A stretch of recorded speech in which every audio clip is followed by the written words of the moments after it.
Jaye, you may begin. Imagine a peaceful neighborhood filled with families that share meals and laughter. Beautiful scenery, people worship. When all of a sudden, giant walls surround the neighborhood, gates locked, people trapped in. No one can leave or enter freely. With limited food and access to clean water, medicine scarce. Loud explosions echo through the streets, children hiding in fear, wondering when will the next blast hit.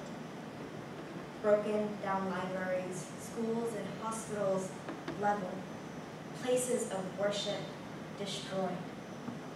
That neighborhood is Gaza Strip. The Gaza Strip is a Palestinian territory that is currently undergoing a genocide. Labeled as self-defense, most people don't really know what's going on, or just don't choose to listen. The wall represents the Israeli blockade imposed in the region. Gaza is an open-air prison. Everyday families are facing real-life challenges you and I cannot even fathom. I am fortunate enough that I do not have family in Palestine. However, I've been using my time to learn about what's going on and trying to spread awareness, dedicating all my time to learn about what's going on and trying to spread awareness, dedicating all of my social platforms and my voice to help people understand what they're going through to the best of my abilities. Today I'll be telling you the urgency of the situation of Palestine, how you can control, how you can help with or without money, and the impact of donating and boycotting. To understand the situation, let me give you a brief history. Now, most people believe that this all started on October 7th, 2023, when Hamas attacked. However, the conflict between Palestine and Israel has been in the making for years. Since 1947, Palestine has had their history slowly been taken from them. Gaza and its life is being destroyed. This top picture was a restaurant in March of 2023. The one below is the same restaurant as of January 8th, 2024. This is a mosque, a place of worship, destroyed. Since the Hamas attack on October 7th, over 33,000 Palestinian lives have been lost due to Israeli military forces. Over 70,000 people have been injured, and 1.7 million have been displaced from their homes, half of those being children. According to the UNICEF website, right now people are struggling to find food, drinkable water, and even hygiene products. SaveTheChildren.org states that at least 35,000 children under 5 years old are at risk of starvation. Take Ola Deborah, a mother of 4 and one with on the way, the youngest being 2 years old. Ola is in her 3rd trimester and has to undergo a C-section. They were living in a small tent in Rafah, which is a small town in southern Gaza. Her children are terrified at every sound, worrying when the next bomb will hit. This is a very common occurrence for many families in Palestine, scared, hungry, and in scorching conditions. If this genocide doesn't end soon, Palestine will no longer exist. Its people, its history will be wiped from the earth. This picture is of a banner. Every single little line you see is a name. Apparently the banner was so long and so big that they couldn't even fold it. Now I know you must be thinking, we're only American citizens. What can we do? Well, my friends, there are many ways you can prevent money that flows into Israeli forces that allows them to continue making these war crimes. Donating and boycotting. Most people believe that boycotts and donations don't really help, but they do. The BDS movement, or Boycott, Divestment, Sanctions movement, is a Palestinian-led movement for freedom, justice, and equality. According to the BDS UN.net, boycotts include withdrawing support from all Israeli and international companies engaged in violation of Palestinian human rights. In 2008, Palestinian civil society called for the BDS as a form of a non-violent pressure on Israel. Thanks to this strategic campaigning, the impact of the BDS movement is increasing substantially. The BDS list consists of 4 categories.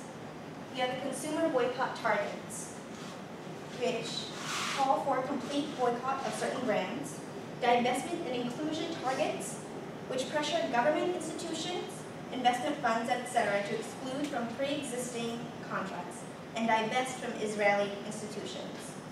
We have pressure targets. The BDS movement actively calls for pressure campaigns against these targets. This includes boycotts when reasonable alternatives are available, as well as lobbying, peaceful disruptions, and social media pressure. And then we also have the organic boycott targets, brands that comply with Israel's genocide and apartheid against Palestinians. Boycotting is not hard. You can go without that double espresso cappuccino or that brand new $2,000 laptop that you want so much. The people of Palestine shouldn't be at risk of their lives just so you can have a Big Mac. Donating always makes a difference, whether it's donating to humanitarian aid or donating eSIMs. It can help the community and also show solidarity. Donating to humanitarian aid can help people have shelter, food, and health supplies. The United Nations Crisis Relief and the United Nations Relief and Works Agency are places that you can donate to get basic needs to Palestinians. eSIMs are embedded SIM cards that allow people in Gaza to access the internet and stay in touch with family members that may not be with them anymore, and also help Palestinian journalists like Bissam, Motas, and Prestia get word out about what's going on in Palestine to news outlets and media. As of earlier today, eSIM donations have stopped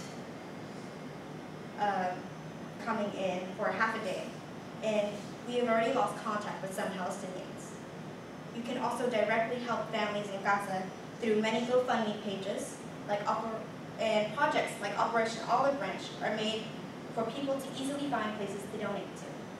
Also, projects like piousproject.org, where you can donate menstrual products to Palestinian women, and Arab.org has a daily clicks, no money required.